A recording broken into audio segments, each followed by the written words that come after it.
Buenos días, perdónenme, entonces, no tarde porque entré yo tarde, pero buenos días a ustedes que entraron temprano. Em, Vamos a comenzar. A ver, primero, con relación a sus trabajos. Em, Estuve revisando, ¿no? Sus actividades. em, y creo que dijo, ahí vamos, ¿no? Alguien me preguntaba una cosa, ¿no? Sobre la lo que tienen que entregar hoy, ¿no? Que decía, es que no nos me queda claro como de qué va la pregunta. ¿Alguien ya hizo la lectura o ninguno?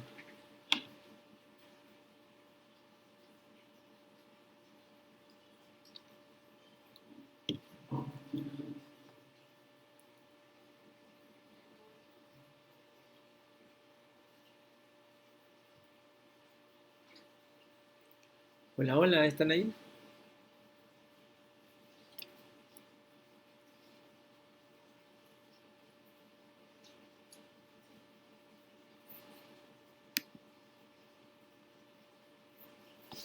Yo he leído la mitad, pero la verdad no me queda muy claro. Es que no tengo mucha buena lectura de comprensión. Ok, los demás, a ver, alguien más, digo, no eran muchas, son como 20 páginas, ¿no? Tienen que leer. Yo también lo leí, pero no he hecho la tarea aún. Bueno, a ver, primero vamos, la tarea tienen hasta el final del día, o sea, no se las estoy pidiendo para ahorita, pero más bien vamos a conversar un poco sobre el texto de Morgenthau, porque creo que ese es el asunto acá. Déjalo el texto de Morgenthau que anda por aquí. A ver, fíjense. Acá don Hans Morgenthau. A ver, algunos antecedentes. ¿Alguien había escuchado hablar de este hombre? ¿Quién es o qué? Yo no. Yo tampoco. Bueno, el texto de Morgenthau, ¿no? Política entre las Naciones, es considerado el primer texto académico dedicado exclusivamente a las relaciones internacionales. Antes de Morgenthau, el texto de Morgenthau es muy nuevo comparado con, ¿no? Digamos, con la disciplina. La disciplina es de 1919, la primera cátedra, y Morgenthau escribe su libro, que justo él lo escribe para dar una clase sobre política internacional. En 1944 se publica. Eh, es una referencia, ¿no? Además, ese es el texto, digamos, clásico del realismo político, que es una de las corrientes teóricas quizá más relevantes en la escena internacional, bueno, en el ámbito de las relaciones internacionales, ¿no? Hay una serie de supuestos que tiene el enfoque realista, ¿no? De su clase de teoría, si se acuerdan, ¿no? El realismo tiene una serie de principios. Bueno, el que los puso por escrito es este señor Morgenthau. No es que Morgenthau los haya inventado, sino él recoge toda una tradición, ¿no? Que algunos hacen volver hasta un historiador griego de la Grecia antigua, eh, en el siglo V antes de Cristo, ¿no? Que Tucídides, que escribe esto, ¿no? Y Tucídides dice esto, ¿no?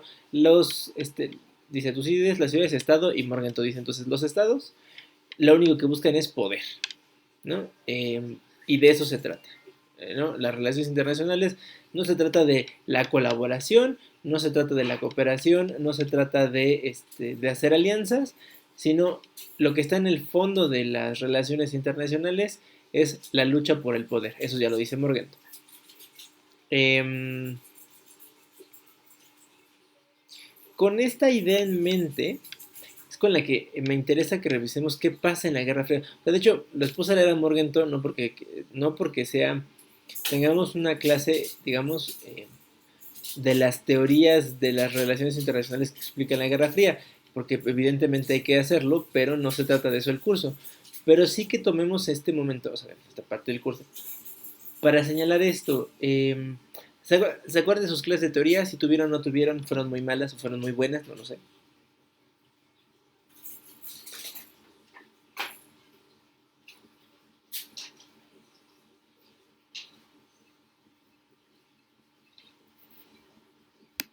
Amorcito,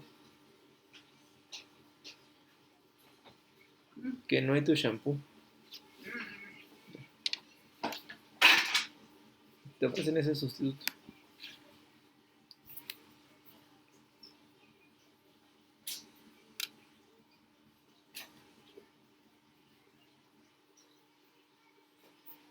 Si no, escríbele al Rappi. ¿Allá? ¿Sí? Ahí.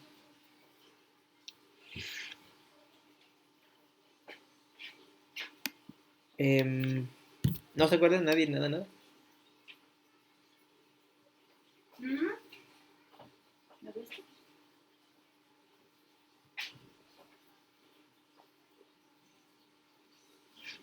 ¿Están ahí, Pues las oigan? clases no eran muy buenas con la maestra porque realmente no nos explicaba nada, solamente se la pasaba leyendo.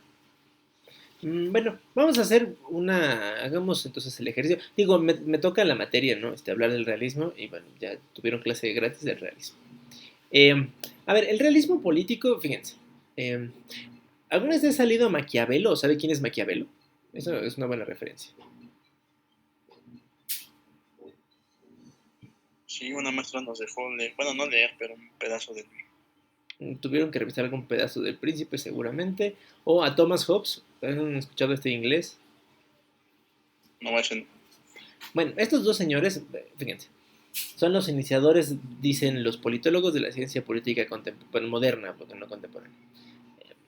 A ver, son importantes Maquiavelo y Hobbes para nosotros en este momento, para hablar del realismo político, porque estos dos señores, tanto Nicolás Maquiavelo en las ciudades italianas en el siglo XV es Maquiavelo, o Hobbes en el siglo XVI, al siguiente siglo, dicen una serie, o sea, digamos, la tradición política en Europa es una hasta antes de estos señores y después de estos señores se vuelve otra distinta. Hasta antes de estos señores hay dos entidades que, digamos, son la tradición, ¿no? Una es la idea de imperio, pero de imperio no creo que no tenemos un referente actual, entonces hay que explicarlo un poquito, que es que toda la cristiandad, o sea, pues, es decir, por la identidad religiosa, están englobadas bajo un mismo soberano. Entonces es un gran pleito que existe en la Edad Media. Porque entonces quién es, a quién le toca, ¿no? Surge la figura del sacro emperador romano germánico, que bueno, hay muchas discusiones sobre si es sacro, si es emperador, si es romano, si es germánico, ¿no?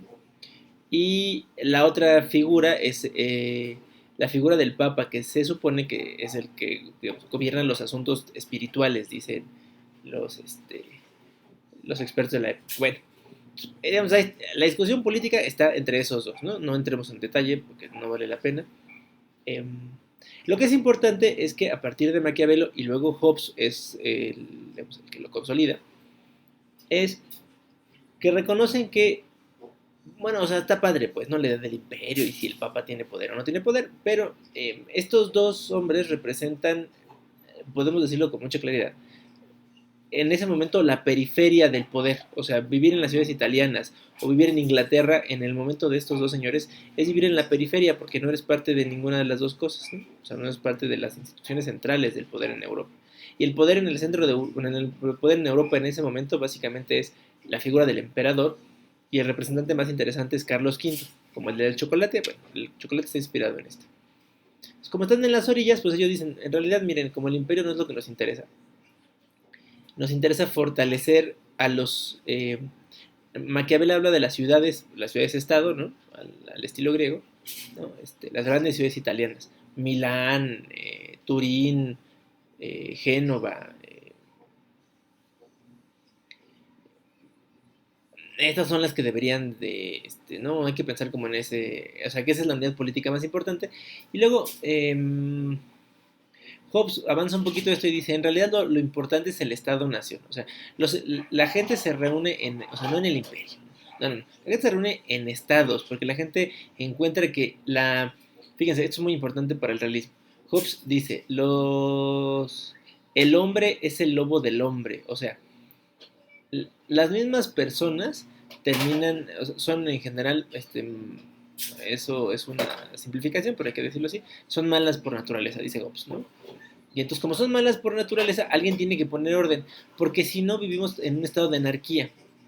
Anarquía es eso, ¿no? Nadie toma decisiones, todo está patas para arriba. Hay que pensar que a Hobbes le toca vivir una serie ahí de cambios de gobierno en Inglaterra donde matan a los reyes. Entonces él dice, si ni los reyes están seguros, ¿no? Entonces nadie está seguro. Eh, como nadie está seguro, ¿no? Entonces, lo que hay que hacer es conseguir estados fuertes, o sea, que el estado sea fuerte, para que pueda poner orden. Porque si el estado no es fuerte, nadie pone orden. Entonces, en la anarquía las sociedades se disuelven. Piénsenlo ustedes, o sea, a ver, lo que dice Hobbes no está tan descabellado, dijo, le toca vivir un momento feo en la vida, pero nosotros no hemos vivido, o sea, hemos pasado episodios semejantes. Eh, bueno, piensen en estas comunidades en Sinaloa, por ejemplo, en la Sierra de Guerrero, en Tamaulipas, donde es tal el nivel de violencia que ¿se sabe quién manda? ¿Ustedes qué creen?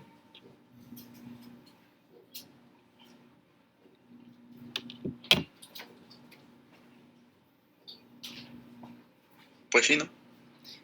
A ver, pero tú podrías, o sea, no importa, aunque no sea el Estado, ¿crees que podemos saber con mucha claridad incluso cuál grupo delictivo es el que manda? ¿O más bien están entre ellos dando hasta ver cuál sobrevive? Sí, también.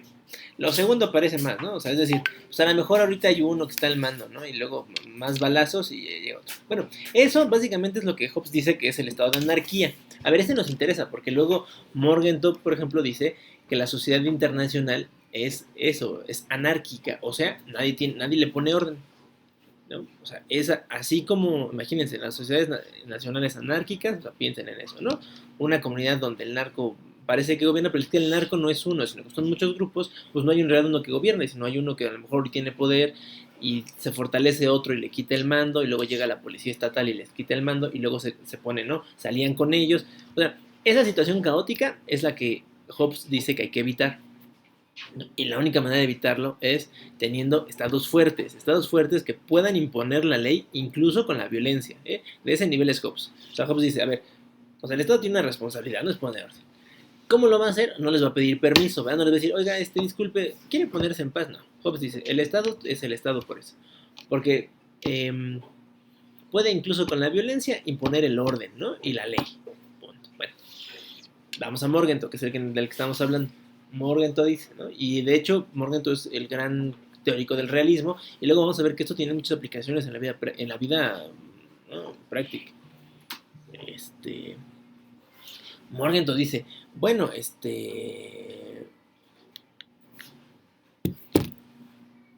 a ver, si la sociedad internacional es anárquica, ¿no? Porque piensa en el momento que le toca vivir a Morgenthau. A Morgenthau le toca vivir, la Segunda Guerra Mundial, ¿no? Bueno, de hecho el periodo entre guerras, porque Morgenthau ya está vivo en la Primera Guerra Mundial y le toca vivir los 30 años entre una y otra y luego la segunda. Piénsenlo en el sistema internacional. ¿Qué más anárquico que dos guerras mundiales? O sea, imagínense que ustedes ahorita les tocara ver así una gran conflagración bélica, o sea, una gran guerra entre varios países, y luego 20 años después, bueno, ni siquiera 30, 20 años después, les toca ver una de proporciones todavía más grandes. ¿No sentirían que viven en este estado de anarquía?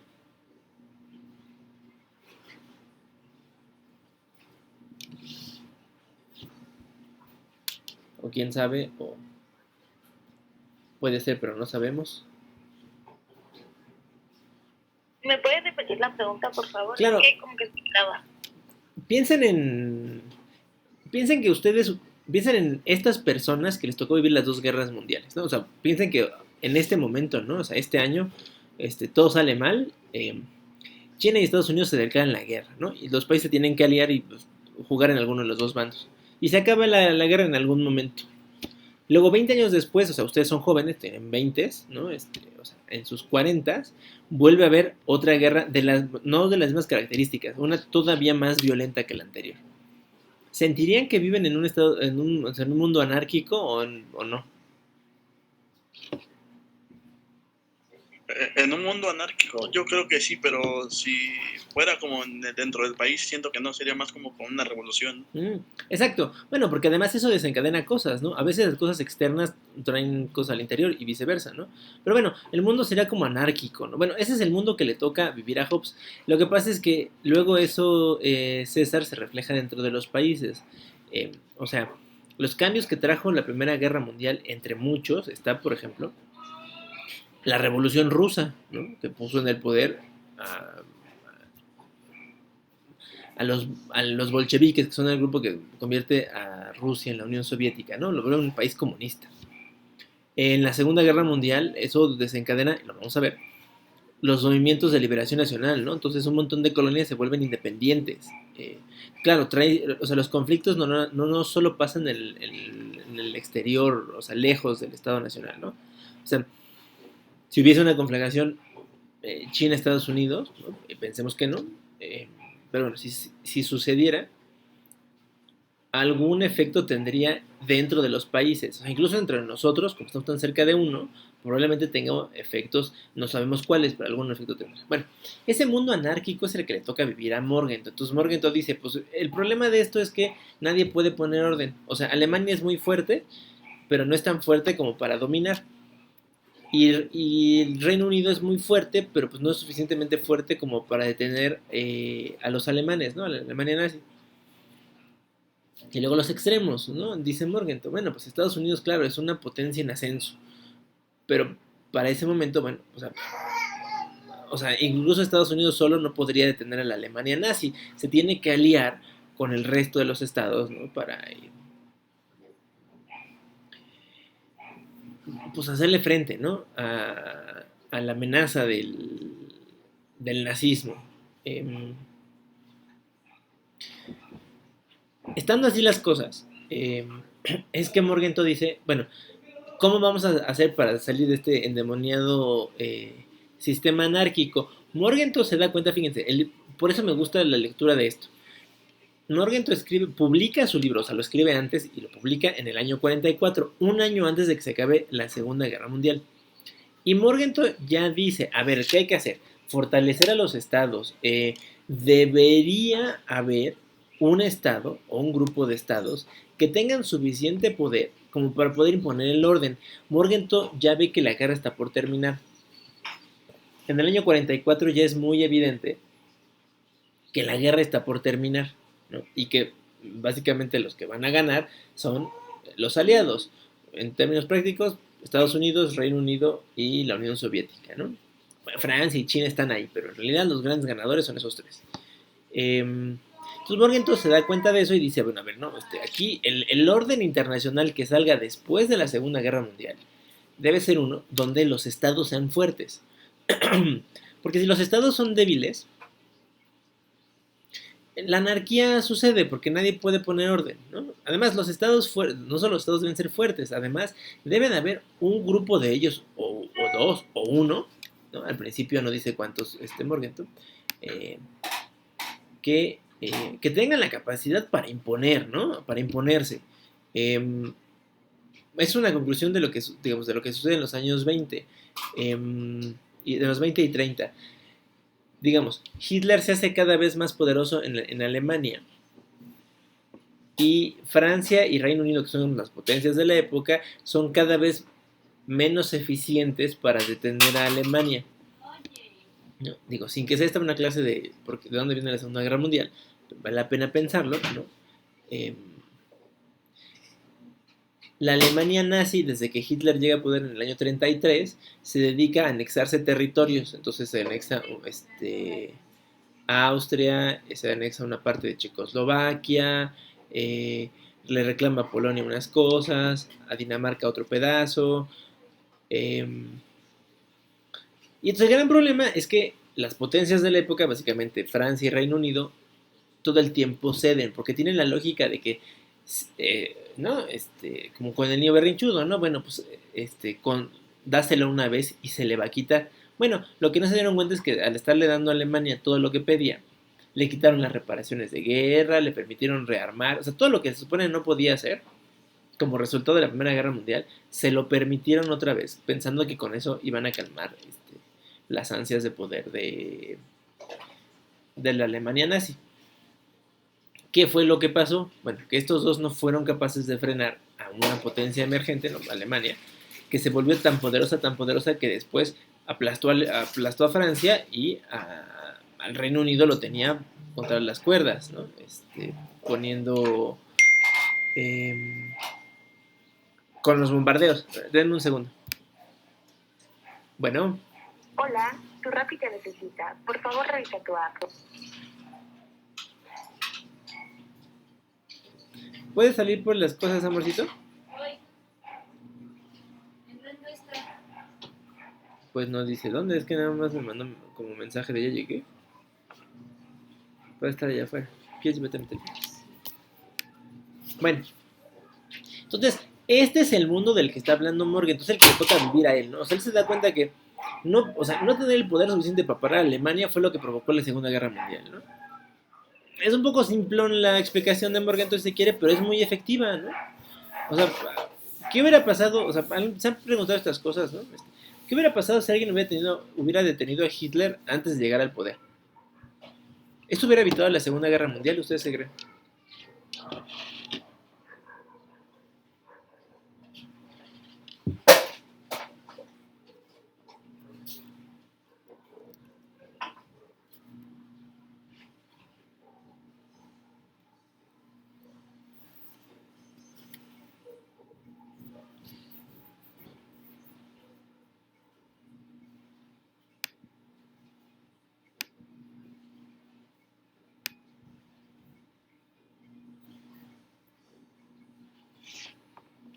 Nunca se han preguntado así qué pasaría así.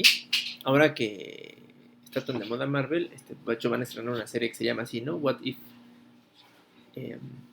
Nunca se han preguntado estas cosas. Pues, a ver, más de uno, no crean que solo un profesor ocioso dando una clase en la Ciudad de México piensa estas cosas. Más de uno se pone a pensar qué hubiera pasado si alguien hubiera parado a Alemania antes. Y las expectativas de los especialistas es que probablemente hubiera pasado otra cosa. Había, cuando yo era joven, más joven, ¿no? Un año en la secundaria, había un videojuego que trataba justo de eso, ¿no? Un grupo de científicos logra regresar al pasado y eliminan a Hitler antes de que llegue al poder Alemania. Y luego resulta ser que la Segunda Guerra Mundial no hubiera, en este escenario así, distópico, la Segunda Guerra Mundial no hubiera sido entre la Alemania nazi y Estados Unidos, sino entre la Unión Soviética y Estados Unidos. Quién sabe, digo, no sabemos, ¿no? Estamos especulando, creemos que puede ser así, pero no sabemos. Bueno, pero de esto habla Morgenthau. O sea, en realidad el texto de Morgenthau por eso es importante, porque él es un hombre de su época, tal cual, ¿no? Le toca vivir estos cambios y le toca tratar de pensar desde su óptica académica cómo podría ser diferente. O sea, cómo pudo haber sido diferente este mundo si alguien hubiera parado a Alemania. Y luego se da cuenta que ese es el problema, que no hay un estado o un grupo de estados que tenga la fuerza suficiente para detenerlo, ¿no? Entonces, fíjense, el realismo político habla de estas cosas, se necesita de estados fuertes que pongan orden. A ver, espera.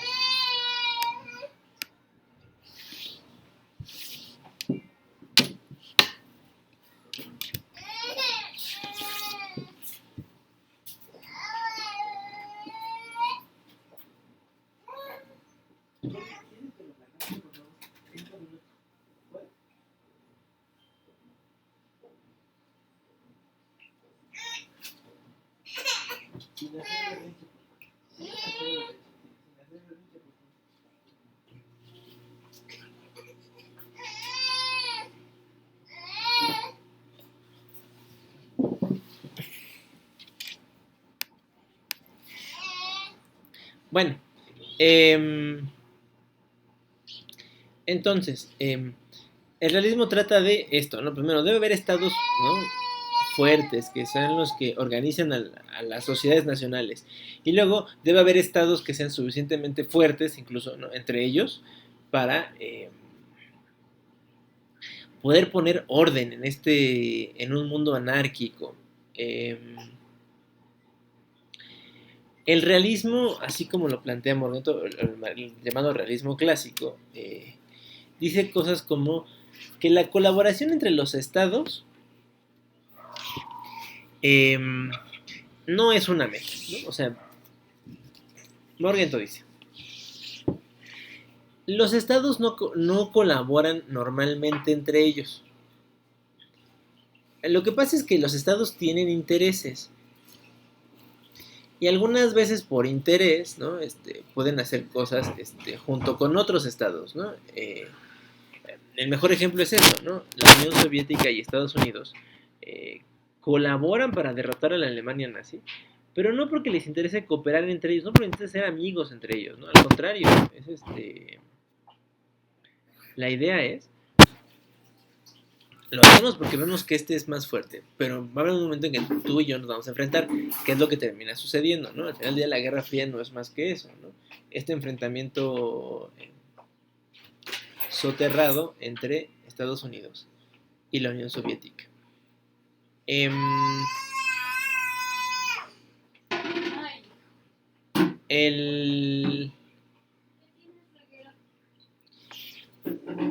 ese sentido, digamos, ¿no?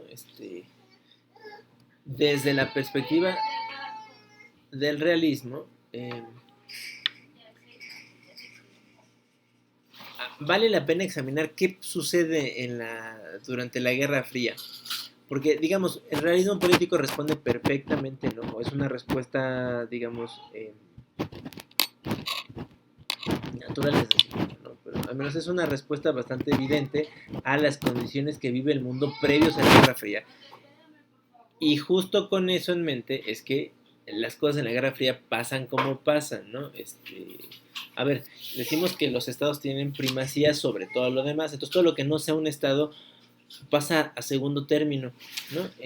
Un ejemplo muy concreto, el pueblo kurdo que vive entre las fronteras de lo que hoy es Turquía, Irán, Irak y Siria, históricamente estuvo peleando porque constituir un estado, pero pues no lo logró, y luego el problema no es que no lo logre, el problema es que después las reclamaciones kurdas pasan a segundo nivel, pues porque no son un estado, ¿no? O sea, porque las reclamaciones turcas, iraníes, iraquíes y sirias tienen más relevancia, pues porque ellos sí son un estado.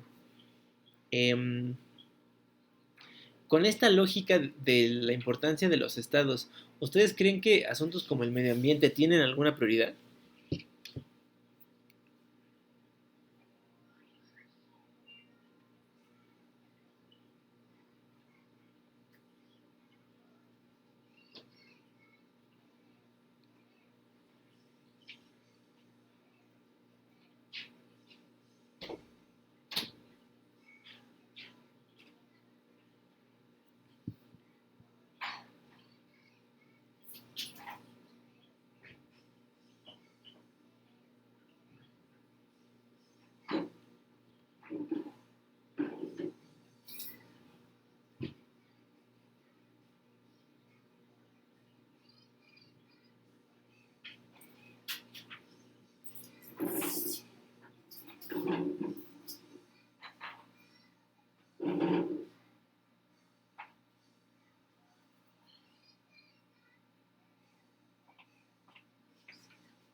Hola.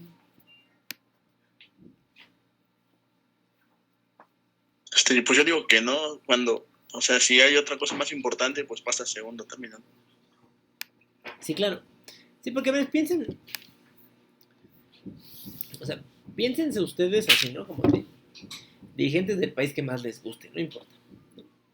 Y entonces tienen que decidir entre la integridad del Estado, ¿no? Y, o sea, de proteger las fronteras, ¿no? Prepararte para luchar contra el enemigo y defender a las vaquitas marinas. ¿Qué creen que tenía prioridad? ¿Las vaquitas marinas o la frontera? La frontera. La frontera. Sí, pues si la pobre vaquita marina se puede morir. Bueno, a ver, es que todo esto explica muchas cosas después. ¿no? Porque con esta lógica la gente toma decisiones. O sea, alguien me preguntaba, "Ay, profesor, ¿qué quiere decir con la lógica de la Guerra Fría?". Bueno, esto, ¿no? ¿Qué, qué está en la mente de la gente, ¿no? Al momento de tomar las decisiones?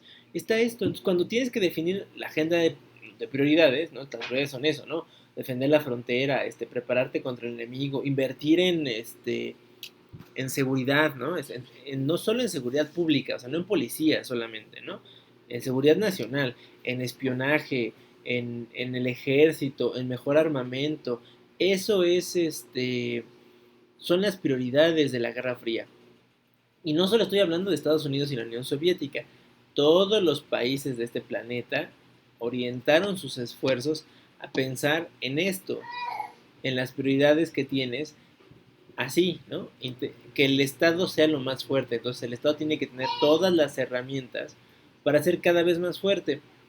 Eso genera todos los problemas del mundo. Después, porque entonces dejas de atender cosas porque no tienes dinero para hacerlo, porque estás gastando en armamento, por ejemplo. Eh, Hay temas que nunca o sea, abandonas por completo, ¿no? La agenda ambiental es un asunto que de hecho aparece en la agenda internacional hasta muchos años después. No porque no hubiera problemas ambientales en los años 40, sino pues porque en los años 40 es más importante esto que otra cosa. Bueno, en los 40, los 50 y hasta en los 60. La agenda ambiental aparece a finales de los 70 así como una cosa de importancia, y hasta los 90 es que más o menos le hemos ido poniendo más interés a esto. Vamos a verlo igual, porque es parte de las cosas que nos toca en este curso. Eh, y así, ¿no? O sea, por ejemplo, el espionaje eh, tiene un carácter de casi, ¿no? Volverse uno de los cuerpos fundamentales de cualquier estado, ¿no? Todos los estados tienen un sistema o sea, una agencia de espionaje o varias, y todos están recopilando información, no son, bueno, esperando que un día el enemigo se aparezca. ¿Cuál enemigo? Bueno, pues puede cambiar, pero el enemigo.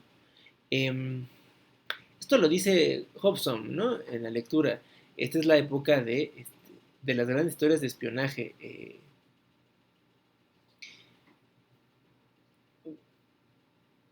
¿Cuál es el espía por excelencia en el que pensamos cuando pensamos en estas cosas?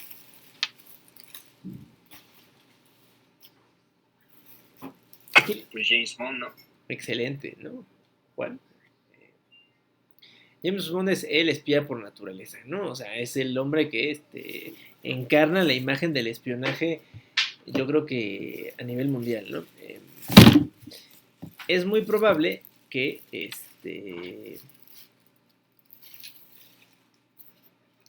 ¿no? Y además así lo han dicho algunos ex espías, ¿no? Entrevistados. Que la imagen de James Bond haya ayudado, sea de las cosas que mejor haya contribuido a que los espías no sean identificados, porque todo el mundo está esperando toparse con un James Bond, o sea, un tipo, ¿no? En smoking, tomando martini, ¿no? Conduciendo un Aston Martin, como un espía. Y el trabajo de espionaje tiene todo que ver menos con el martini, el smoking y el Aston Martin. Pero bueno, a ver, sirvió, ¿no? Eso creó toda una subcultura popular, ¿no? De cómo debería ser el espionaje. Porque pues es relevante, ¿no? Me interesa saber qué están pensando mis enemigos, ¿no? Dependiendo del lugar, el espionaje se utilizó al exterior, ¿no? Las grandes oficinas de espionaje al exterior estaban en Estados Unidos, ¿no? La CIA, la KGB rusa, el MI6 en Reino Unido, que de hecho es la agencia a la cual le responde James Bond, el Mossad israelí y a un par de ellas más, ¿no?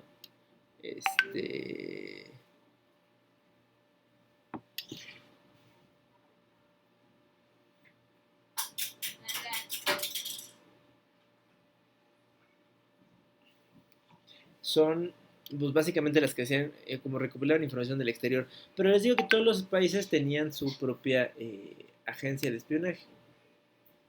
Uno de los que más, bueno, incluso México, el gobierno mexicano tenía Había dos oficinas de espionaje durante la Guerra Fría.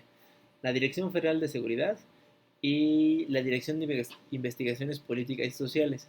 Estas dos eran nuestro cuerpo de espionaje, ¿no? Básicamente para hacer espionaje interno, ¿eh? Poco se hizo al exterior. Eh, Eso sí, había mucha colaboración con la CIA, pues, por evidentes razones, ¿no? Yo les hacía esta pregunta, ¿no? En la primera actividad de la clase, que era, ¿cuánto,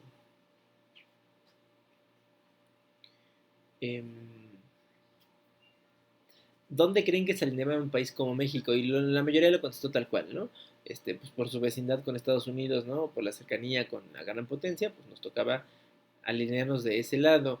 Eh, a ver, no es algo definitivo, ¿no? Finalmente, eh, Cuba terminó volviéndose comunista, ¿no? Y aliada con la Unión Soviética durante muchos años. Y Miami y La Habana, ¿no? Estas dos ciudades, una estadounidense, otra cubana, están a menos de 100 kilómetros, ¿no? O sea, la vecindad geográfica no determina hacia dónde te alineabas, pero es cierto que influía bastante, ¿no? Lo de Cuba fue un reto por completo, ¿no? Y así se leyó todo el tiempo en la Guerra Fría, ¿no? Y a la fecha siguen siendo, ¿no? Ese punto incómodo en América para los estadounidenses. Ustedes, a ver, si la decisión hubiera estado en sus manos, ¿qué hubieran hecho? ¿Hubieran mantenido la alianza con Estados Unidos o hubieran buscado aliarse con la Unión Soviética para contrarrestar a Estados Unidos? ¿Qué hubieran hecho ustedes?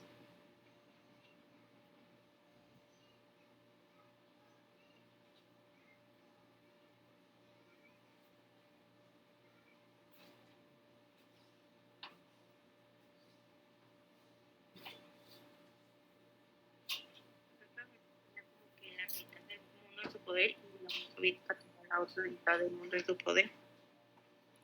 Sí, claro, pero a ver, si tú tuvieras, o sea, si hubiera estado en tus manos, Selena, perdóname, eh, ¿tú qué hubieras recomendado? Si te hubieran preguntado, a ver, Selena, tú eres nuestra nueva consejera de Seguridad Nacional en México y a ti te preguntamos, ¿qué es más conveniente?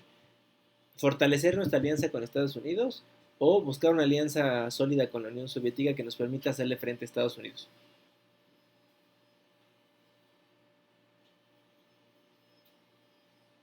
Pues fortalecer Unidos porque no estoy seguro que pueda llegar a una alianza con la Unión Soviética.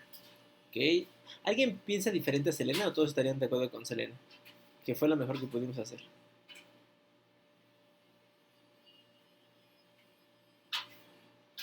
Bueno, sí es lo mejor, ¿no? Por la distancia que hay entre los países, supongo también. Ahora, ¿y entonces les parece que fue una locura lo de Cuba, haberse aliado con la Unión Soviética? O sea, pues, claro, está a la misma distancia Cuba de la Unión Soviética que nosotros, ¿eh? O sea, no hay mucha diferencia, ¿no? A lo mejor unos 100 kilómetros, pero pues, para las distancias que tenemos, 100 kilómetros es nada. Este, ¿Ustedes qué creen? ¿Sí fue muy loco lo que hicieron?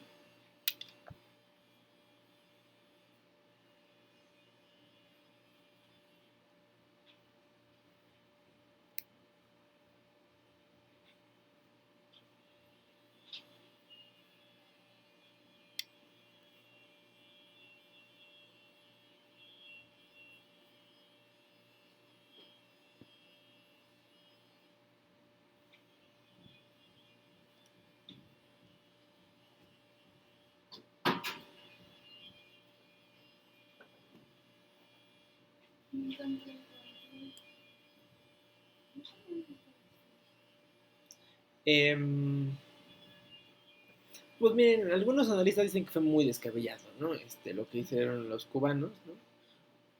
Para otros, ¿no? Claro, incluyendo los propios cubanos, el asunto era más,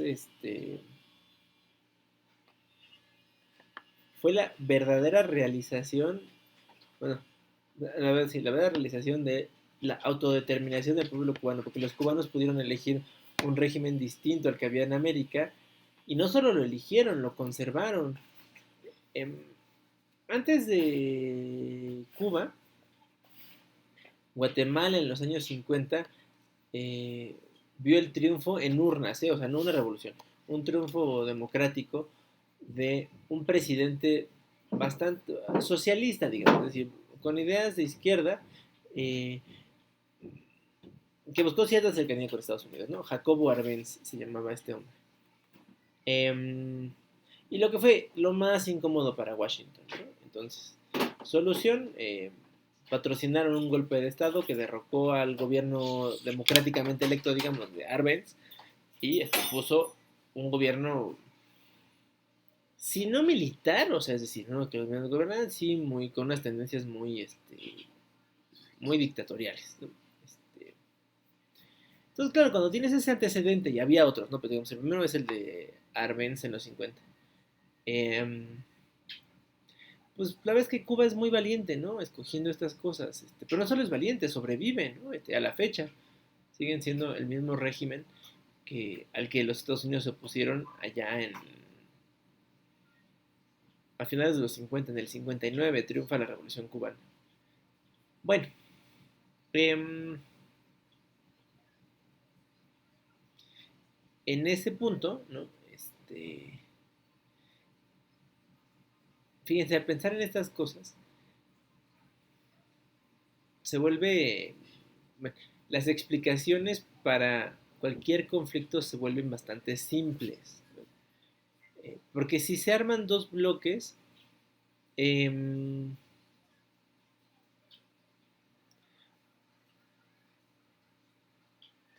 ¿cómo es que, bueno, más bien, cualquier conflicto internacional parece explicarse por la rivalidad de estos dos? O sea, por ejemplo, lo que les dije de Guatemala, ¿no?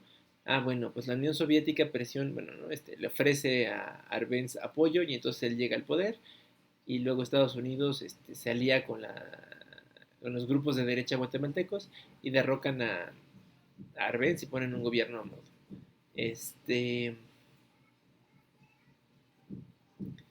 En China, por ejemplo, terminada la Segunda Guerra Mundial, los chinos estaban invadidos por japoneses, ¿no? Y tardaron en expulsar a todos los japoneses. Y luego estaban en la mitad de una guerra civil entre los comunistas justo y los nacionalistas. Pues parecería que otra vez no se explica fácil. A los nacionalistas los apoyaba Estados Unidos, ¿no? Y acaban en Taiwán y se vuelven lo que hoy es Taiwán. Y a los comunistas los apoya la Unión Soviética, les da armas y como está más cerca la Unión Soviética de China que Estados Unidos, por eso es que los comunistas chinos ganan, ¿no? Y así podríamos hacer una serie de explicaciones muy sencillas de qué pasa en la Guerra Fría. Digo, las cosas son más complicadas, pero eso es parte de las cosas que nos lega esta lógica muy determinista de la década de los 70. No, de la Guerra Fría, me quedé pensando en otra cosa.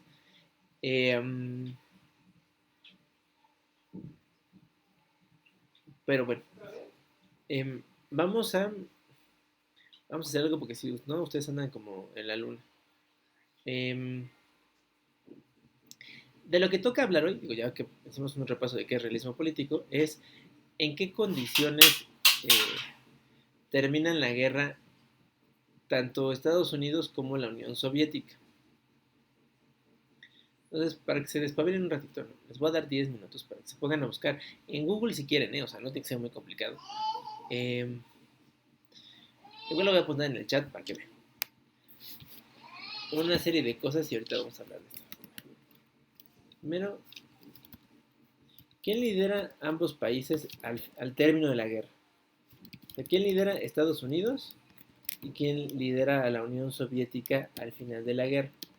Luego, 2. Creo que se los dije en una clase, pero igual no pasa nada. Así se buscan así.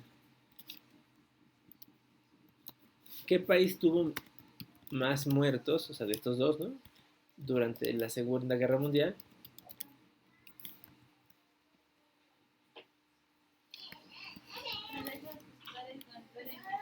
Luego, 3. ¿En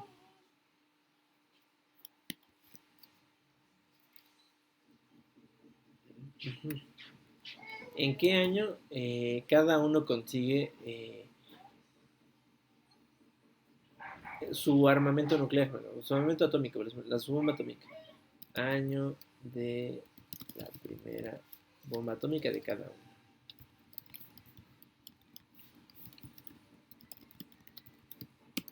Y 4.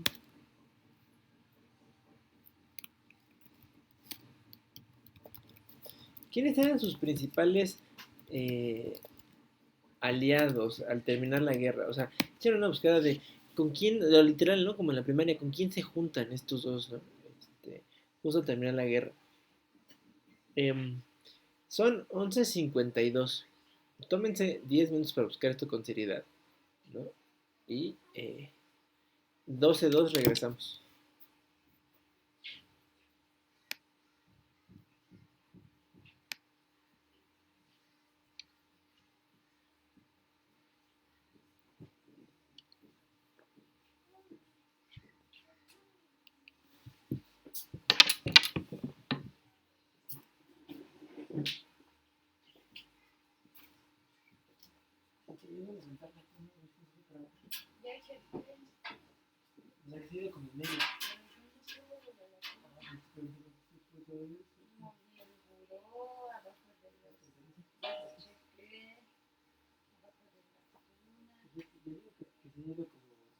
O hasta atrás, es que de hecho sí se alcanza a poner en la cama, alcanza a ver hasta esto.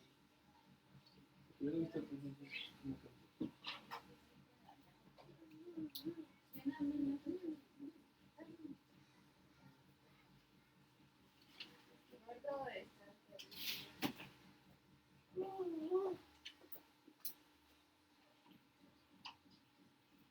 Si te quieres meter, ya no es por dónde, papi. Dile a papi que te meta.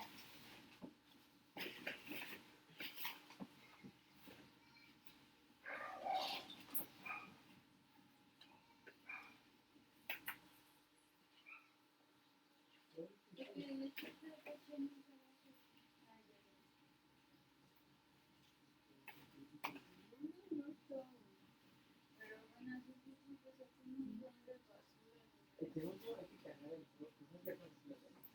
Así que vamos a darle Estoy diciendo que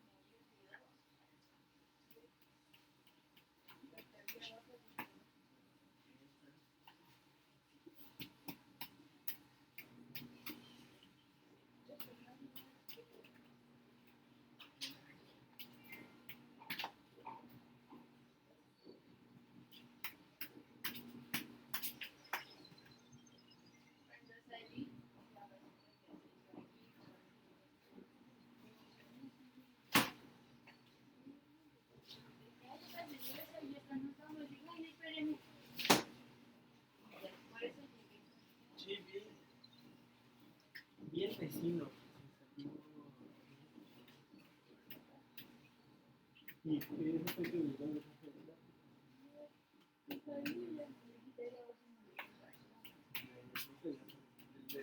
le dejaste la bolsa de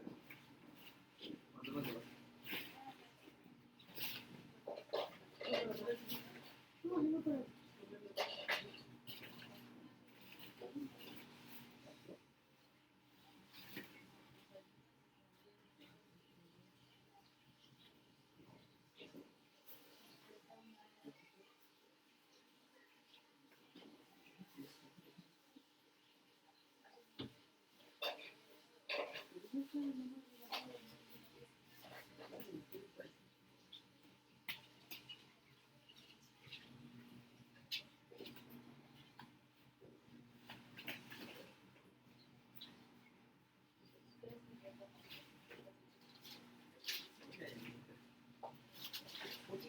Pero la salida no es por aquí, señor. La salida está acá. Esta es la salida.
Gracias. Gracias.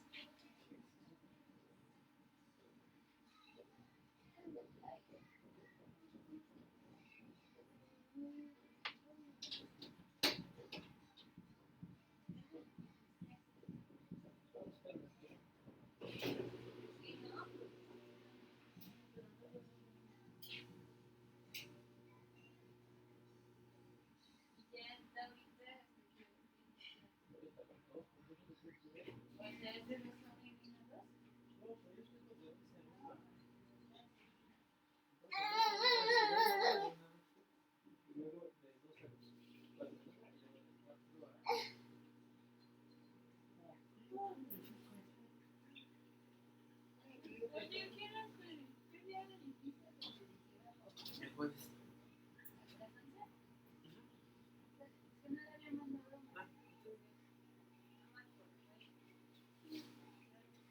Yo digo que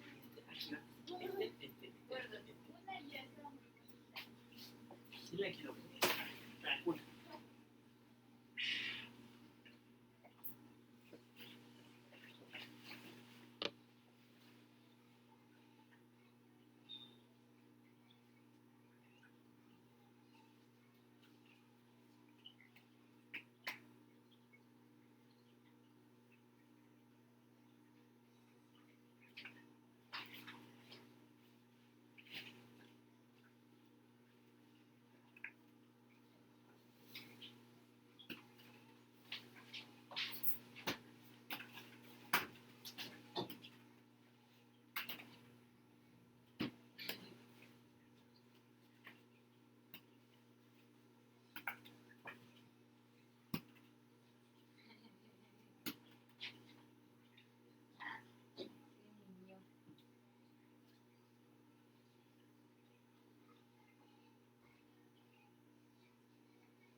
Ya se fue para el cuarto.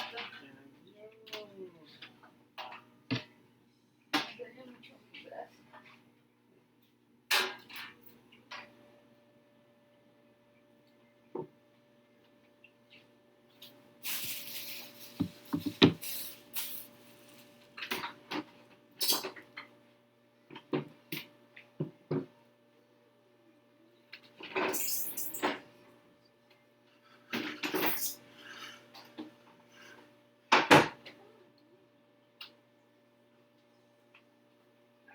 Pues es de 11 a 12, ya se va a acabar, ¿no?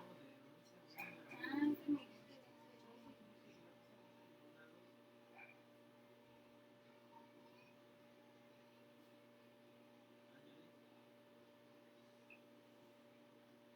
Ahorita ya te voy yo, chocolate.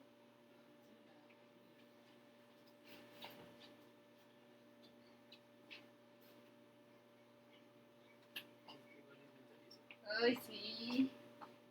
Lo que se sigue. Ahí va, ¿eh?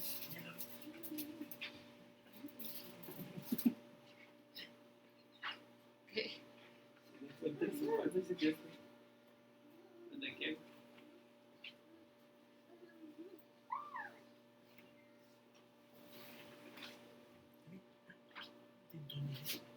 Tentón. Es muy tentón, gordo. Por ahí no se entra.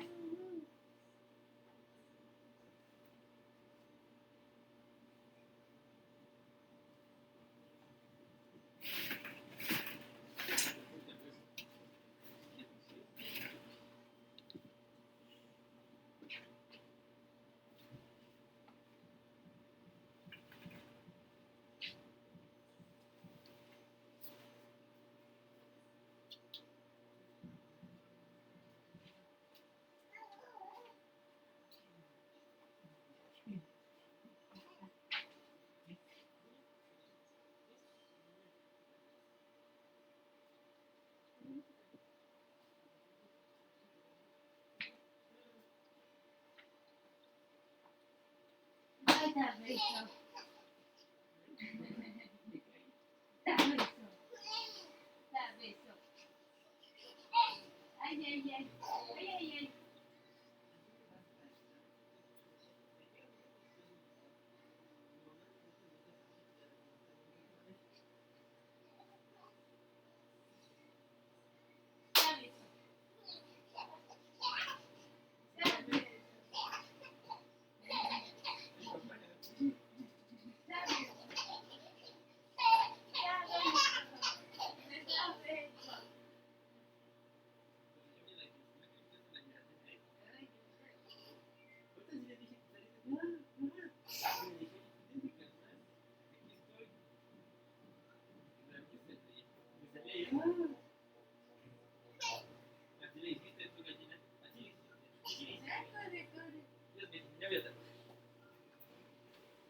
Bueno, vamos de vuelta. A ver, ¿quién dirigía a Estados Unidos al terminar la Segunda Guerra Mundial? Truman, bueno, ¿cómo es? Truman. No sé. Ajá, Harry Truman era el presidente de Estados Unidos. A ver, esa es una muy buena pregunta. ¿Truman fue presidente durante toda la Segunda Guerra Mundial o solo al final de la guerra? No, sí fue de 1930 y algo, luego hasta 1953, quiero decir. A ver, los demás, ¿qué más tienen?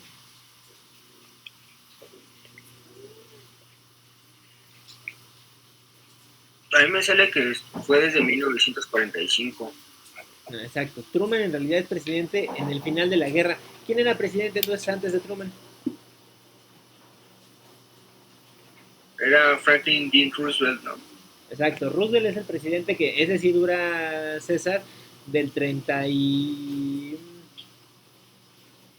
de los años 30, del 32 hasta el 45, que literal se les muere Roosevelt, ¿no? A ver, es importante, pero fíjense, quien toma las decisiones en Estados Unidos, justo en el último momento, ya cuando están por ganar la guerra, tienen que cambiar al presidente y no lo cambian de gusto, ¿eh? Lo cambian de... se les muere. Bueno, entonces Truman llega con otras ideas y, a ver, esto luego va a ser bastante importante. Eh, la Unión Soviética, ¿quién lidera la Unión Soviética?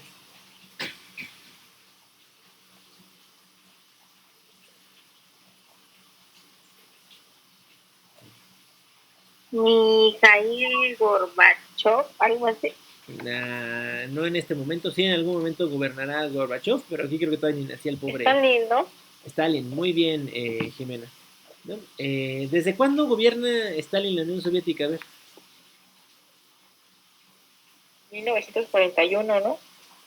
Fíjense, formalmente Stalin es primer ministro de la Unión Soviética desde el año 41, pero realmente, o sea, es decir, ejerce el poder como eh, primer secretario del Partido Comunista desde más o menos el año 29, ¿no? Hay una purga y Stalin llega al poder. ¿Se acuerdan de la película Su Excelencia? Si se acuerdan, en Su Excelencia, el presidente de la Unión, bueno, de Yugoslavia, es un viejito muy simpático, ¿no? El que le cambia las medallas a Cantinflas. Pero él no gobierna, o sea, si se dan cuenta, el ministro de Exteriores lo está regañando todo el tiempo. Le dice, eso no se hace, así no hable. Bueno, porque eso pasaba en la Unión Soviética. A ver, o sea, por eso la película la vimos, en realidad, porque caricaturiza estas cosas. Si se acuerdan, el que mandaba era uno de bigote negro, ¿no? Con voz de malvado, ¿no? El que manda Tania, de hecho. Bueno, ese representa a Stalin, porque Stalin no es el presidente y no es el primer ministro. Durante mucho tiempo, Stalin solo es el dirigente del Partido Comunista, ¿no?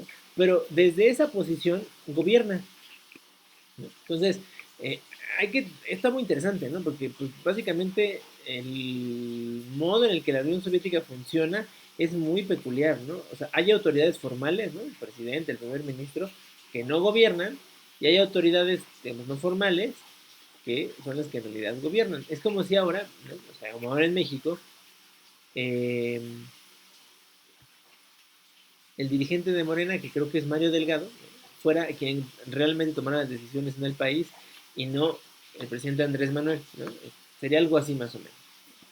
Muy raro, ¿no? Pero bueno, eso pasaba en la Unión Soviética. Eh, ¿Averiguaron este dato de que qué país tuvo más muertos durante la Segunda Guerra Mundial entre estos dos? La Unión La Soviética. Unión Soviética, ¿Cuántos? ¿Supieron cuántos? A ver. 8.7 millones ¿Y de muertos. estadounidenses?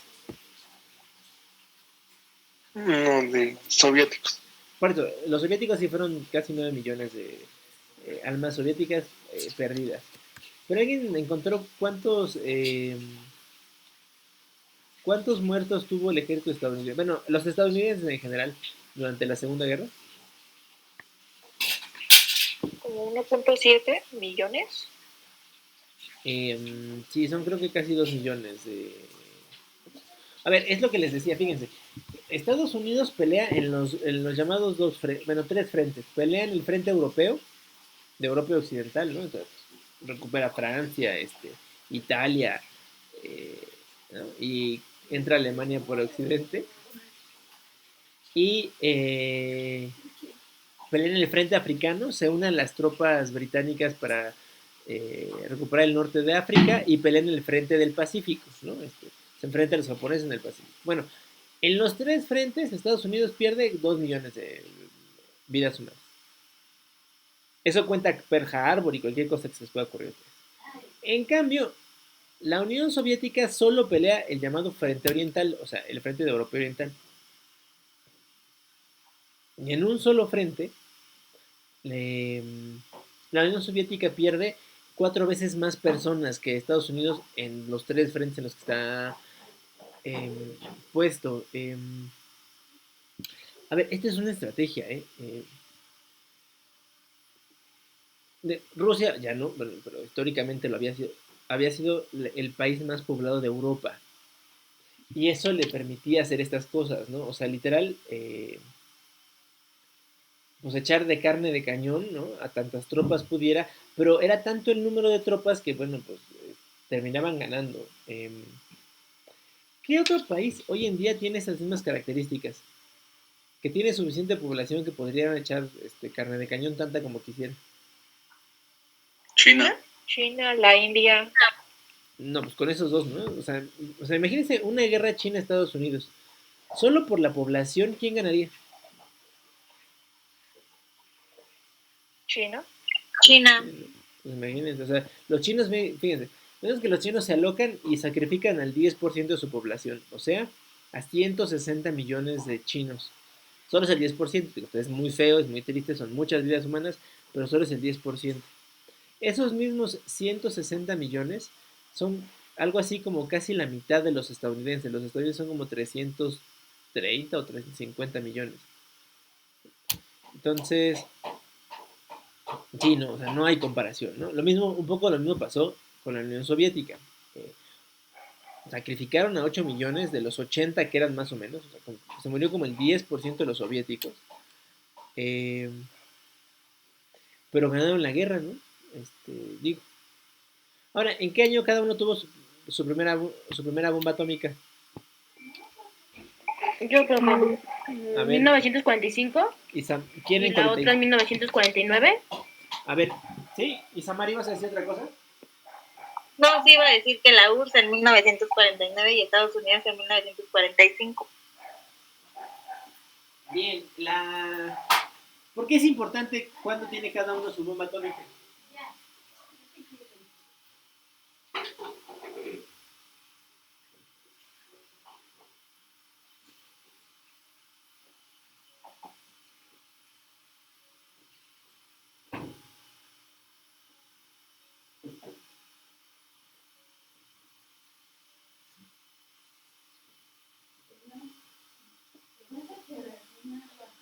A ver, ¿por qué creen que es importante? ¿O es una mera curiosidad así como para jugar al maratón? Pues para saber quién tenía el poder en ese momento, supongo. Ah, muy bien, ¿no? O sea, a ver, piensen en esto, ¿no? De hecho, van a hacer, su siguiente actividad van a hacer un par de lecturas sobre qué pasa al final de la Segunda Guerra, cómo Stalin se pone bien impertinente, ¿no? Pero bueno, quiero que piensen en esto. O sea, hubo un momento en la historia que teníamos un solo país con capacidad atómica, que era Estados Unidos, ¿no? Y eso pues, sucede entre el año 45, que arrojan las bombas en Japón, y el año 49, que los soviéticos hacen sus primeros ensayos nucleares, ¿no? O sea, lanzan sus primeras bombas para decirle al mundo, ya estamos listos, ¿no? Entonces, durante 4 años, uno pensaría que Estados Unidos es el que tiene la sartén por el mango, ¿no? Porque pues, es el único que tiene capacidad nuclear, bueno, atómica. Y luego veremos, o de hecho lo van a leer ustedes, que son los 4 años probablemente más impertinentes de Stalin. O sea, Stalin está todo el tiempo presionando a los gringos para que se arme el sistema internacional conforme a sus intereses. Em, claro, Stalin, pues, la cabeza de todo, ¿no? Ya sabía que estaban desarrollando los científicos soviéticos junto con la tecnología alemana que habían tomado de Berlín, eh, armas, o sea, la bomba atómica. Em, Solo no sabía cuándo iba a estar lista, ¿no? Pero, eh, digámoslo así, este juego de poder que desarrollan, ¿no? Stalin contra el resto del mundo, no, en realidad solo contra Estados Unidos, es muy temerario, ¿no? O sea, es decir, nadie más quería una guerra, pero si se hubiese desatado una guerra, probablemente los soviéticos las llevaban en desventaja, no tenían todavía la bomba atómica. En el año 49 las cosas se emparejan, ¿no? Este, los dos tienen bombas atómicas, los dos se pueden enfrentar en un conflicto de ese tamaño.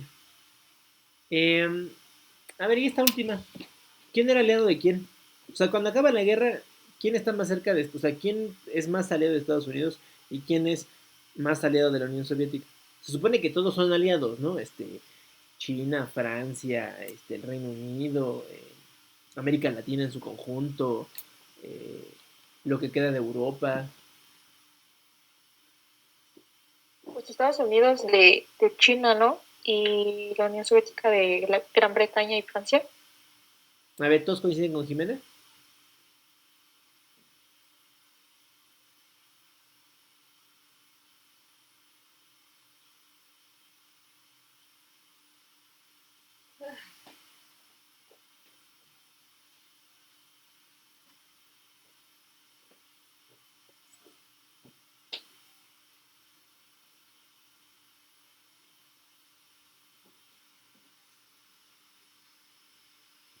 A ver, vamos a decir esto, ¿no? Fíjense, el juego de las alianzas, al final, al terminar la guerra, es más o menos este. Em, el Reino Unido es en realidad el que presiona a Estados Unidos para que entre a la guerra y son más o menos, ¿no? Los aliados más cercanos. Em, por otro lado, China es complicado porque antes incluso de que em, comenzara la Segunda Guerra Mundial, o sea, a principios de los años 30, en China se desata una guerra civil que enfrenta a los comunistas por un lado, ¿no? Y por el otro lado a los nacionalistas, ¿no? A la mitad de la guerra civil, ¿no? Los japoneses, que ya son los japoneses que van a entrar a la guerra, ¿no? En el año 36, deciden invadir China. Y entonces, literal, los combatientes de la guerra civil china hacen no las paces, hacen una tregua, o sea, ¿no? Le bajan al conflicto entre ellos y se enfrentan al invasor japonés. Entonces, durante la Segunda Guerra Mundial, la gran pregunta es quién gobierna China, ¿no? Porque, por un lado, los comunistas tienen una buena parte del país controlado, digamos así, ¿no? Y por otro lado, em, los nacionalistas, ¿no? Tienen controladas las ciudades principales en la costa, ¿no? Pues es difícil saber quién, o sea, quién manda.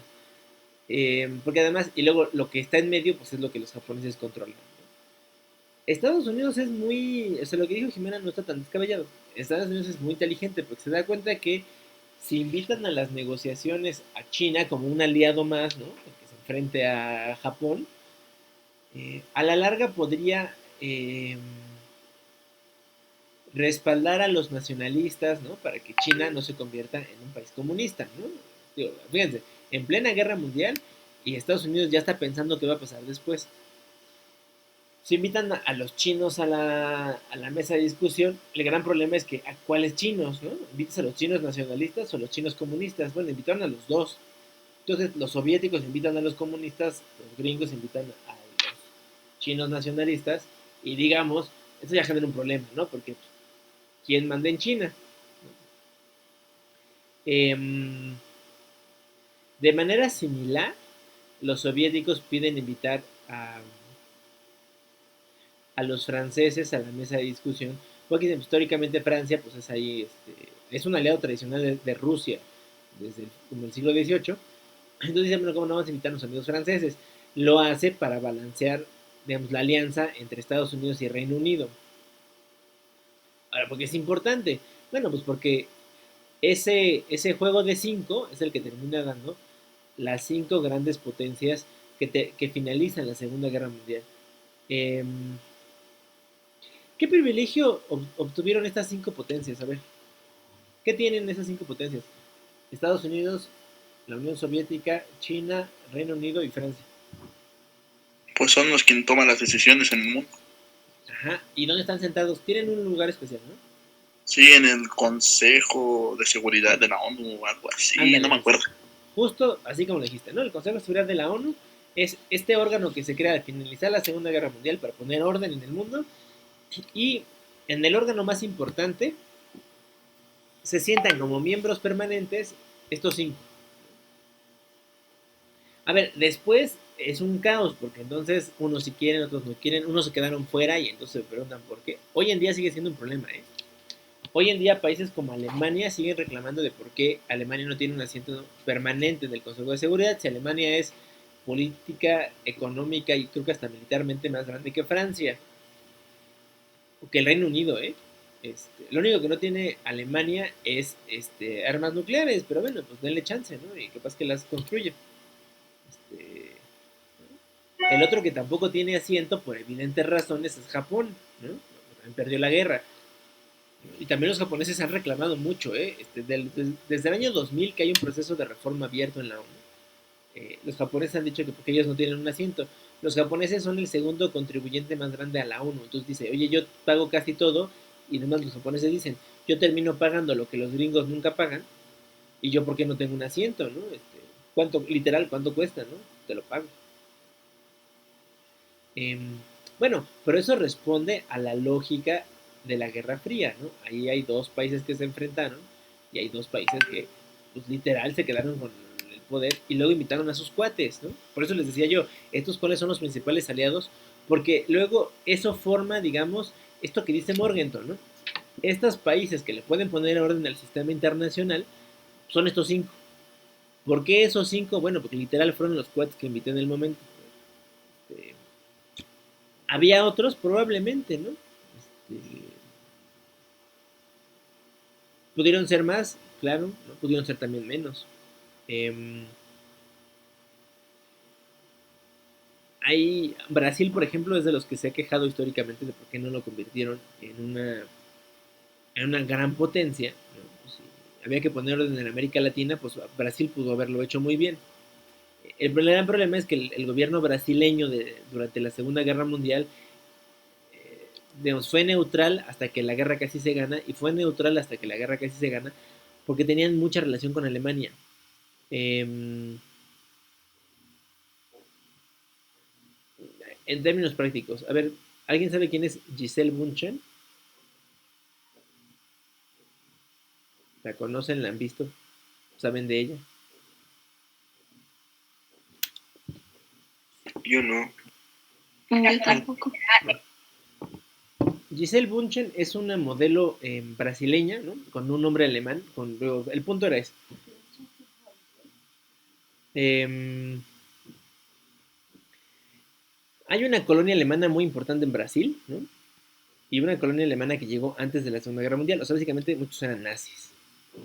Em,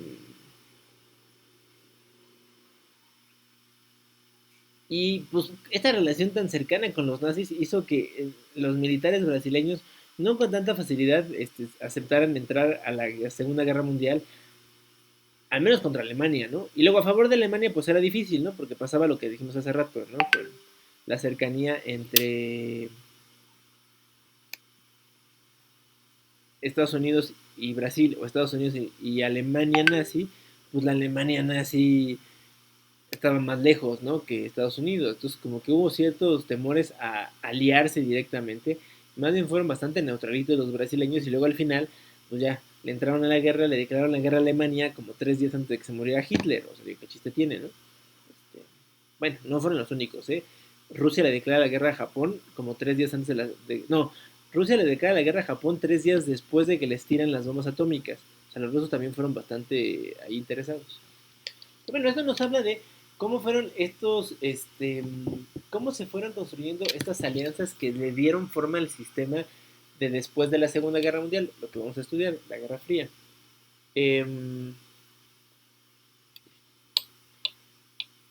Quizá por eso es que sea un sistema que para algunos funciona pues muy a modo, o sea, van respondiendo los países conforme sus circunstancias, ¿no? Hay un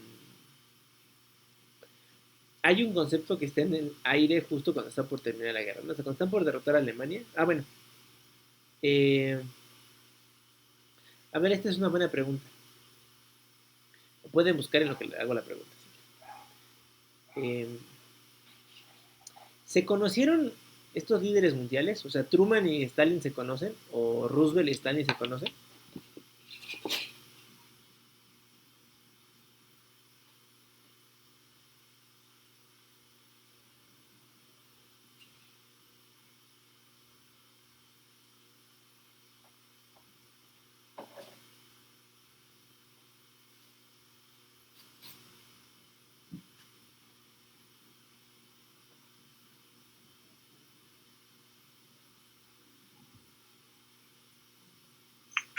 Dice que sí. Dicen que sí. No, es que no, ahora no me persona en el chat. Sí, fíjense, una cosa rara, ¿no? O sea, poco sucede, ¿no? Ahora estamos muy acostumbrados a las cumbres de líderes, ¿no? Peña Nieto fue a ver a Obama y a Trudeau, a cada rato se reúnen la señora Merkel y Macron, el presidente de Francia, ¿no? Bueno, hasta el Papa, que digamos que sigue siendo un jefe de Estado, anda por ahí, ¿no? Anduvo ahora en Irak, bueno, estamos muy acostumbrados a eso. Bueno, es que eso antes no se acostumbraba, eso es una cosa de después de la Guerra Fría, de hecho, aparecen las visitas de Estado así tan comunes. Pero a la mitad de la guerra que se reúnen los dirigentes mundiales es una cosa increíble, ¿no? Se reúnen 3 veces. Se reúnen en Teherán a finales del 44. Se reúnen en Yalta. Yalta es una ciudad en el mar Báltico, que es este océano que está entre Turquía y Rusia, ¿no? Donde está Crimea, Ucrania. Ahí se reúnen en Yalta. En las dos primeras se reúnen Stalin, Churchill y Roosevelt. Y la tercera vez que se reúnen en Potsdam, que es una ciudad que está a las afueras de Berlín, ya cuando ha caído Alemania. Se reúnen Stalin con Truman, porque se murió Roosevelt. Y aunque la conferencia de Potsdam la inicia Churchill tiene que regresarse a Londres, ¿no? Porque en pleno año 45 se convocan elecciones y Churchill pierde las elecciones, o sea, es el gran vencedor de la guerra. Y Churchill pierde las elecciones y entonces la conferencia se tiene que detener hacia el final, ¿no? porque los británicos tienen que volver por elección y el que regresa ya no es Churchill, eh, sino Earl Anthony, que ese era su, digamos, fue su sucesor, muy raro, ¿no? ¿Quién creen que llevaba las de ganar?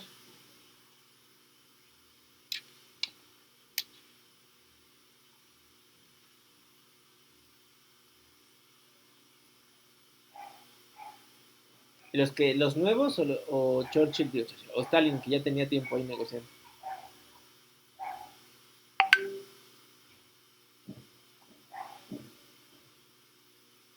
Sí, que ya tiene tiempo, ¿no? Pues sí, no, ya se la sabía al menos, ¿no? O sea, ya sabía cómo estaban las cosas, ya había ido tejiendo, digamos, muy fino Stalin lo que iba a pasar. Y Churchill era el gran freno siempre de Stalin, ¿no? O sea, de alguna manera, Churchill siempre estuvo ahí para frenar a Stalin y cuando ya no estuvo, pues no hubo quien lo parara.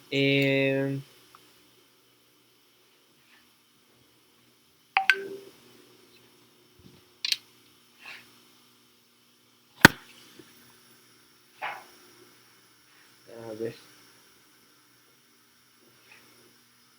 un segundo.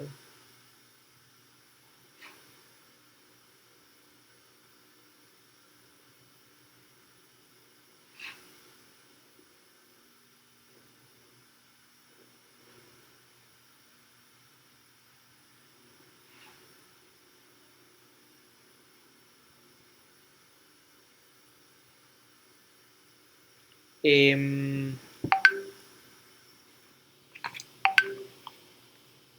a ver, vamos a hacer algo. Como ahorita, ¿no? Creo que sirve, al menos como que se despejan y le dan una pensada. Eh,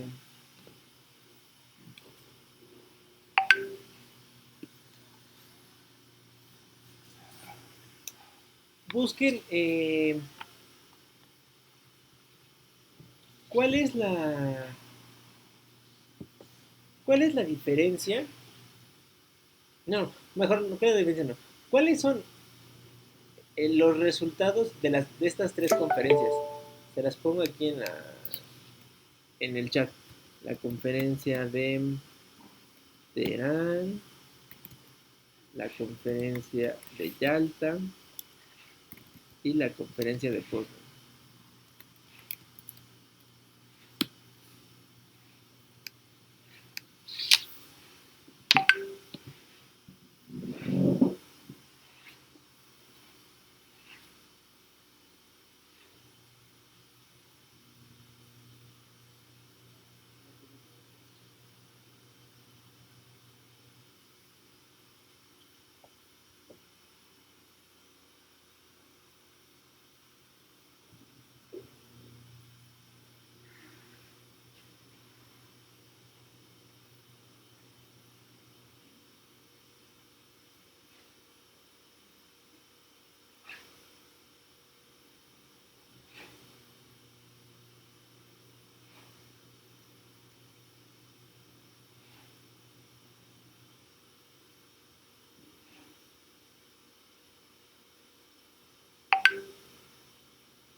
Bueno, a ver, vamos a ver. ¿Quién es el valiente?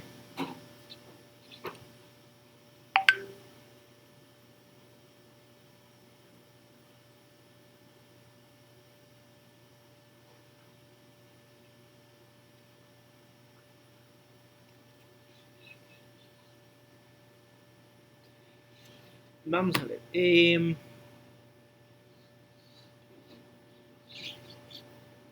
Primero los datos fáciles. ¿Cuándo fue la conferencia de Teherán?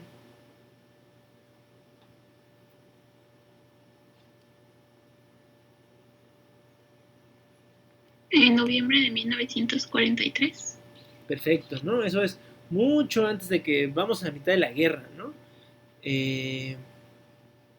Perfecto. ¿Yalta?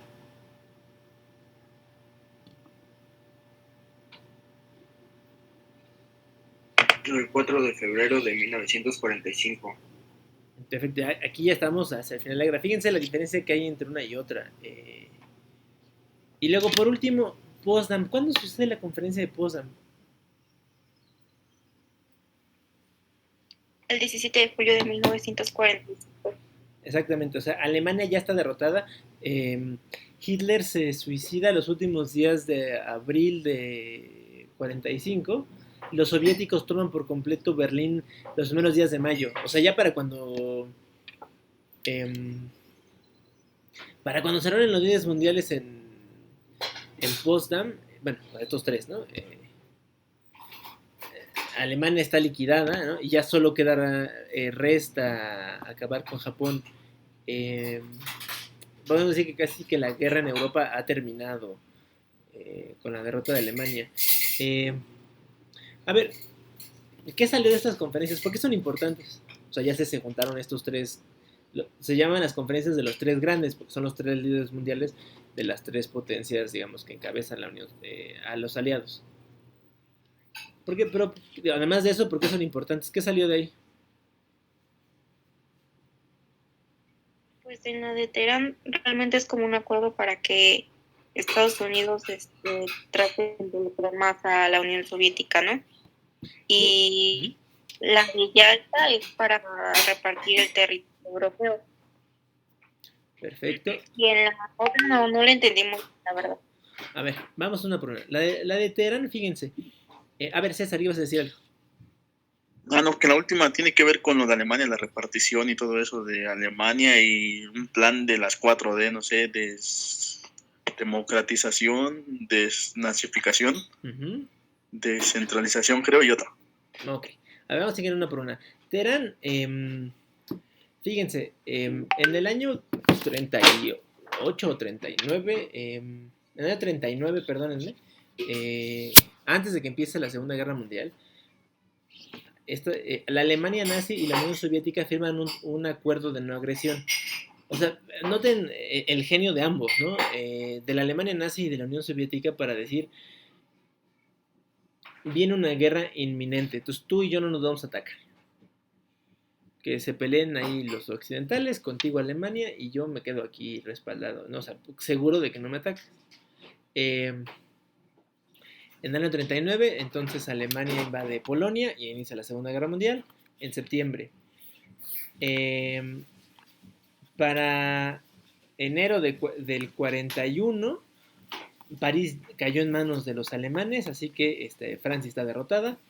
Y todo el año 41 se trata de pues, presionar a Estados Unidos para que entre en la guerra, que no lo logran en ese año, ¿no?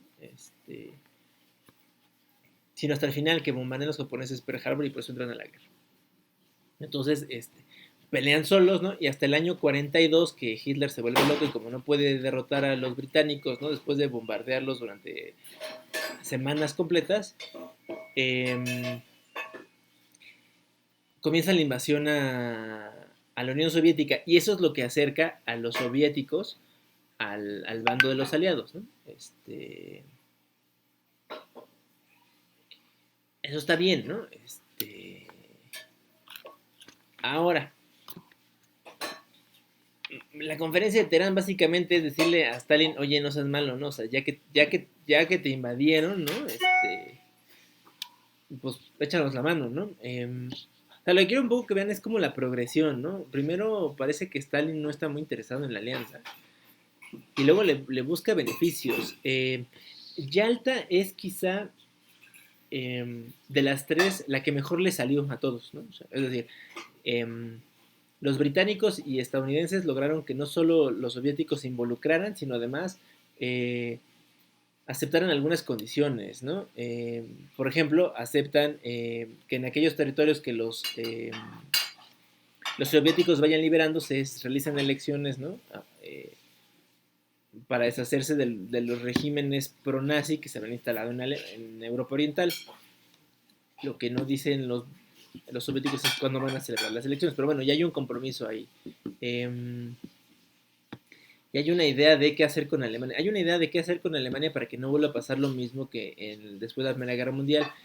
Y la primera idea es, pues, hay que hacer algunos cambios, ¿no? Y uno es, hay que debilitar a Alemania y ponerle medidas de control más severas. No, hay un acuerdo más o menos finalizado. De hecho, la conferencia de Potsdam debió servir solo como para firmar una serie de acuerdos que pusieran en papel esto que se estaba negociando. Y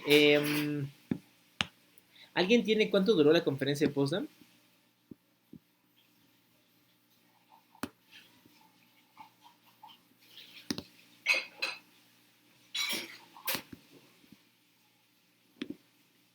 O sea, me dijeron que empezó en 17 de julio, dijiste... Bernardo, dijiste, ¿no? Del 45, pero ¿cuándo termina?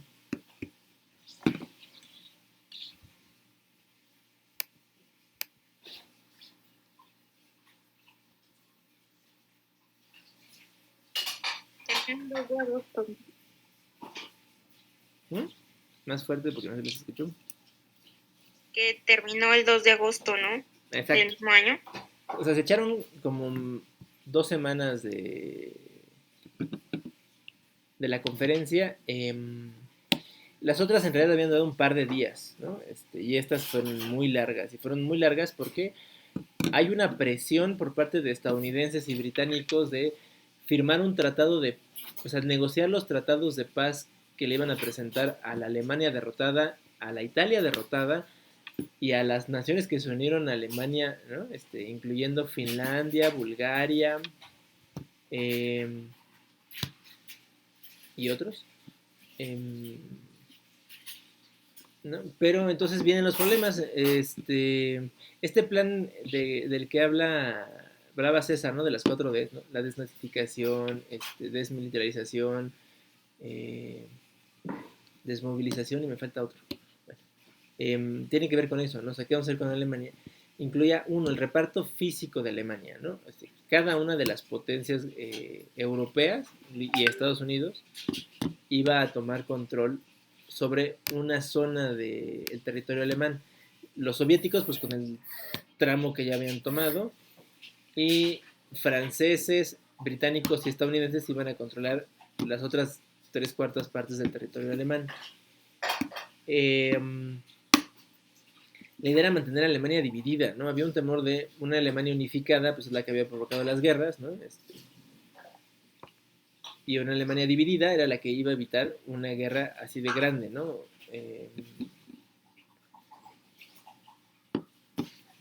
Comienzan a aparecer, digamos, las grietas en la alianza, ¿no? Los que eran amigos, pues ya no se ven tan amigos, ¿no? Ya se sabe que la guerra está por terminarse, ¿no? Una de las presiones más grandes es, por ejemplo, contra Stalin para que Stalin declare finalmente la guerra a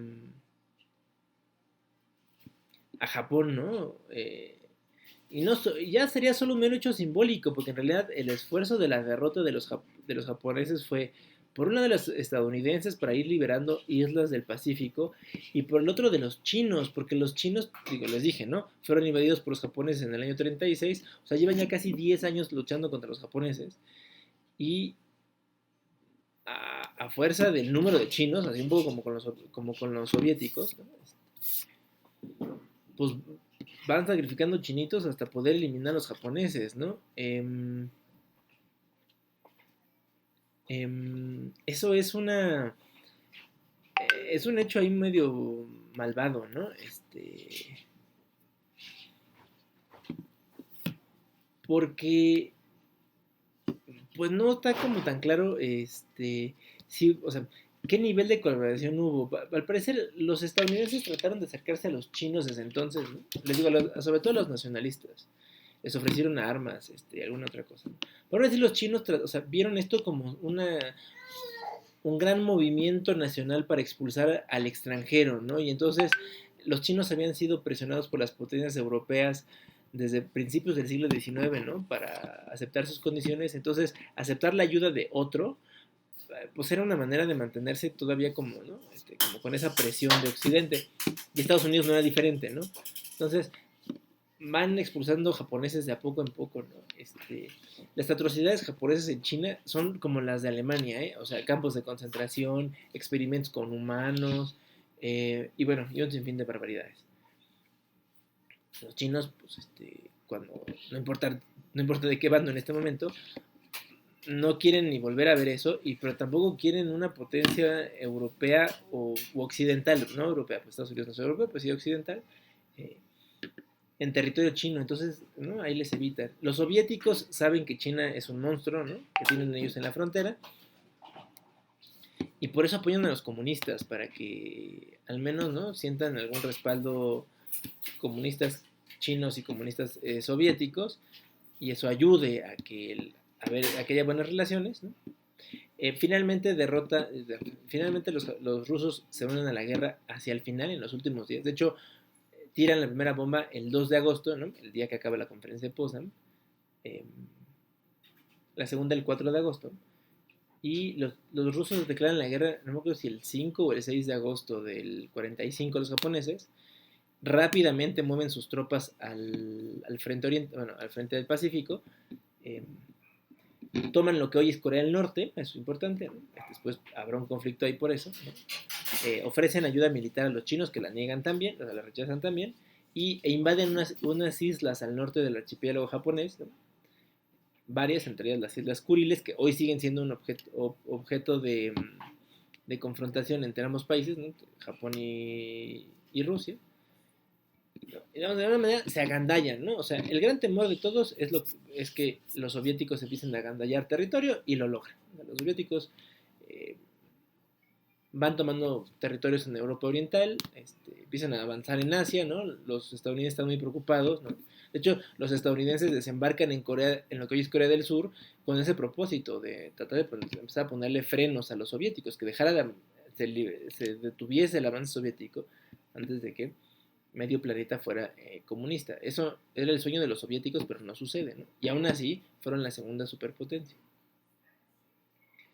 Y entonces este mundo tan raro, ¿no? Que surge después de la Segunda Guerra Mundial, surge además un poco por vamos a decirlo así, por la visión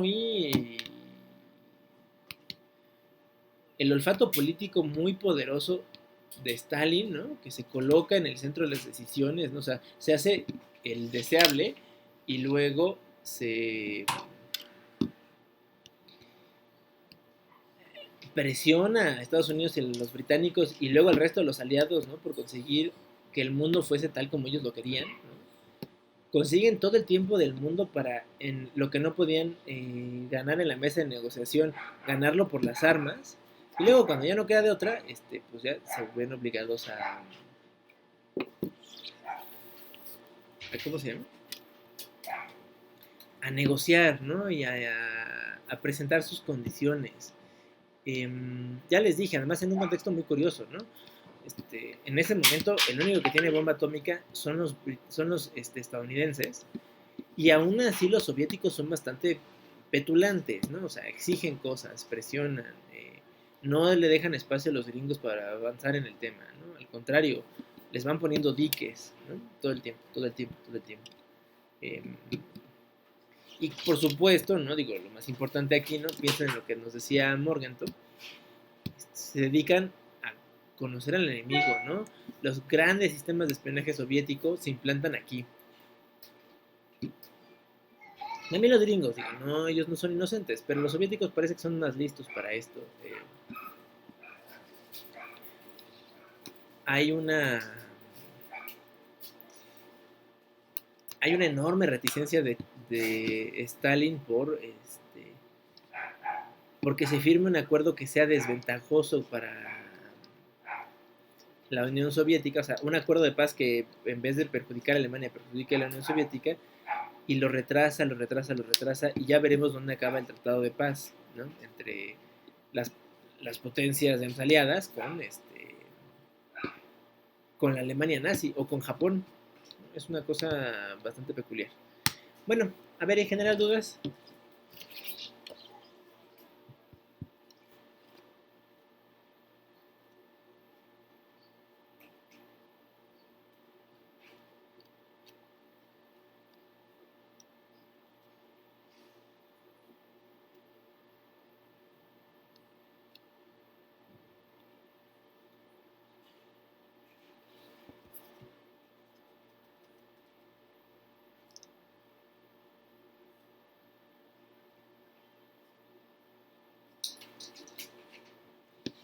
¿Ninguna duda?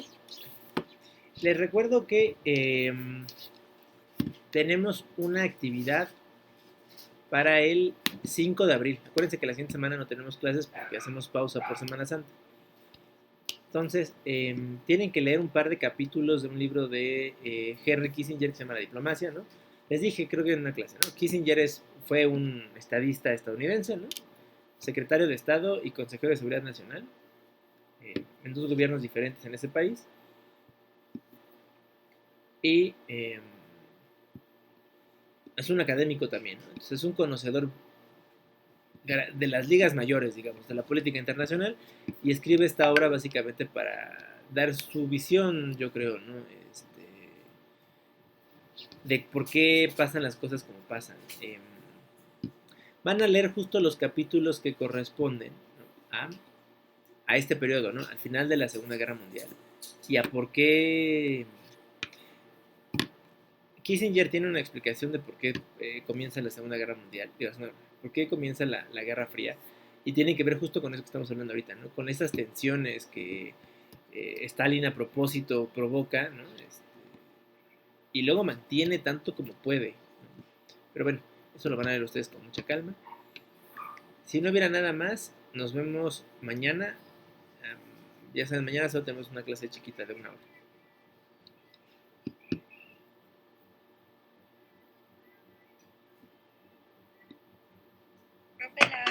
Gracias. Selena, sí, dime.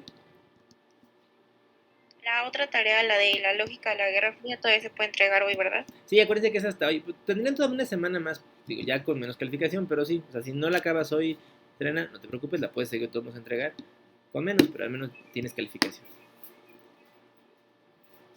Ok, gracias. No, de nada, cuídense. Gracias, profesor. Hasta luego.